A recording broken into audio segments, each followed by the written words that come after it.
नमस्कार, आपके साथ मैं हूं आदित्य कुमार। भारत और ऑस्ट्रेलिया का वर्ल्ड कप का फाइनल मैच भारत हार गया, या सीधे तौर पर हम कहें कि वर्ल्ड कप में भारत हार गया। अब इसके पीछे तरह तरह की बातें हो रही हैं और विश्लेषण भी हो रहा है। जो क्रिकेट को समझते हैं वो भी अपनी बात रख रहे हैं कि अगर ऐसा हुआ होता तो ऐसा ना होता। अब एक एक्स पर पोस्ट आया है, सूर्य प्रताप सिंह आईएएस कैडर के अधिकारी रहे हैं। उन्होंने कुछ बिंदुओं पर फोकस करने की बात की है कि ये जो कुछ भी हुआ है वो बीसीसीआई की मनमानी की वजह से हुआ है। कुछ लोगों की अवहेलना की गई है इस पूरे मैच के दरमियान, जो वर्ल्ड कप के मैच हुए हैं, और फिर टिकट की कालाबाजारी भी खूब हुई है। साथ ही साथ फाइनल गुजरात के नरेंद्र मोदी स्टेडियम में खेले जाने को लेकर भी सवाल खड़ा किया है। हम एक एक बिंदुओं पर आते हैं। दरअसल पोस्ट किया है, ये आपकी स्क्रीन पर आप देखिए, फुल स्क्रीन पर, कि कपिल पाजी गुस्से में हैं, उपेक्षित महसूस कर रहे हैं, बड़े गंभीर व्यक्ति हैं, सीधी बात करते हैं। कपिल पाजी का जिक्र किया। आपको 1983 अगर उस समय नहीं रहे होंगे तो आपको बताया जरूर गया होगा कि भारत ने वर्ल्ड कप कपिल पाजी के प्रतिनिधित्व में कैसे जीता था, और कपिल पाजी को बुलाया नहीं गया, यानी कपिल देव को वहां पर आमंत्रित नहीं किया गया था। यह बात उन्होंने एबीपी न्यूज़ के सामने कही। जब एबीपी न्यूज़ ने पूछा कि आपको बुलाया नहीं, उन्होंने कहा मुझे इनवाइट नहीं किया गया। और नीचे आप देखिए एक लिंक, एक खबर भी हम आपको दिखा रहे हैं, इन शॉर्ट्स की खबर है कि I have not been invited to world cup 2023 final. यानी कपिल देव ने कहा कि 2023 के फाइनल मैच में मुझे, वर्ल्ड कप फाइनल मैच में मुझे इनवाइट नहीं किया गया, और एबीपी उन्होंने कहा कि मैं इसीलिए यहां पर हूं। दूसरी बात इसमें है, दूसरी आप स्क्रीन पर देखिए, दूसरी बात बीसीसीआई की असंवेदनशीलता है। ये बिल्कुल ये सवाल खड़ा किया जा रहा है। सौरभ गांगुली को बेआबरू होकर जाना पड़ा वहां पर से, मतलब उनकी इज्जत नहीं हुई वहां पर। एमएस धोनी को धीरे से साइड लाइन कर दिया गया। मोहम्मद शमी, सूर्य कुमार यादव के साथ कैसा सलूक हुआ था आपने देखा कि पहले के मैचों में उनको खिलाया नहीं गया। और अगली बात जो है कि वीआईपी पास आधा धुन पिक एंड चूज के आधार पर था, मतलब पैसे की कमाई खूब हुई। उसके बाद टिकटों का ब्लैक का एक बड़ा इशू रहा। इस बार उद्घाटन कार्यक्रम में भी सीटें खाली रही, टिकट बहुत ब्लैक बिकी हैं।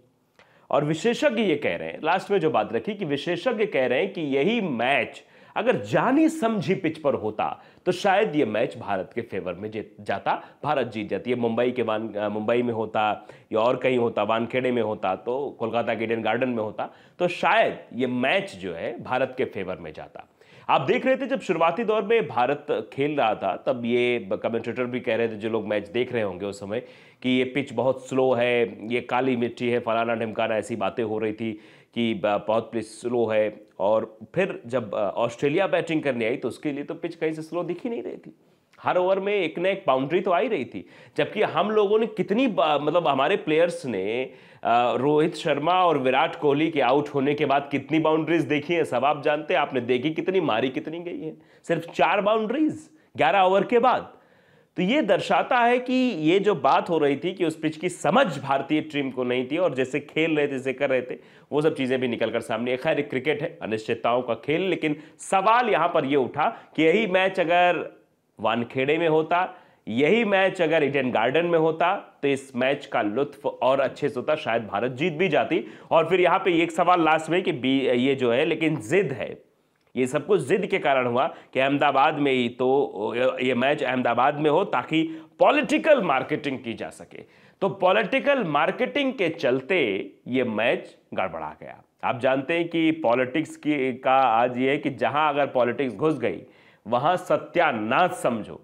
मैच में भी पॉलिटिक्स घुस गई, सत्यानाश समझो। अब पनौती उनौती की भी चर्चा ट्रेंड कर रही है, वो अलग की बात है, हम उस पर नहीं जाएंगे। लेकिन जो ये अहम सवाल, जो सबसे लास्ट वाला सवाल सूर्य प्रताप सिंह ने उठाया है, वो बेहद अहम है कि मैच तो कहीं और भी हो सकता था। क्या जरूरी है कि वो मैच जो है वहीं पे हो? और इससे पहले सुधीर चौधरी साहब तो वीडियो बना के बड़ी बड़ी बातें कर रहे थे कि पहले क्रिकेट की राजधानी मुंबई हुआ करती थी, अब जो है ये राजधानी अहमदाबाद हो गई है, ये बड़ा बदलाव हुआ है। तो और ये इंडिया और भारत का कॉन्सेप्ट भी लेकर आए थे, क्रिकेट में भी पॉलिटिक्स कर रहे थे। कुछ पत्रकार भी ऐसे हैं, उन्होंने कहा कि ये इंडिया नहीं भारत से मैच हो रहा है। ये सब करके ये जो मनोवृत्तियां हैं वो निकल कर सामने आ रही थी। तो एक जो एकता, अखंडता की बात जो हो रही थी, वो शायद कहीं ना कहीं टीवी चैनल से भी गायब दिख रही थी। और ये पॉलिटिक्स की वजह से अहमदाबाद में मैच हुआ और मैच भारत हार गई।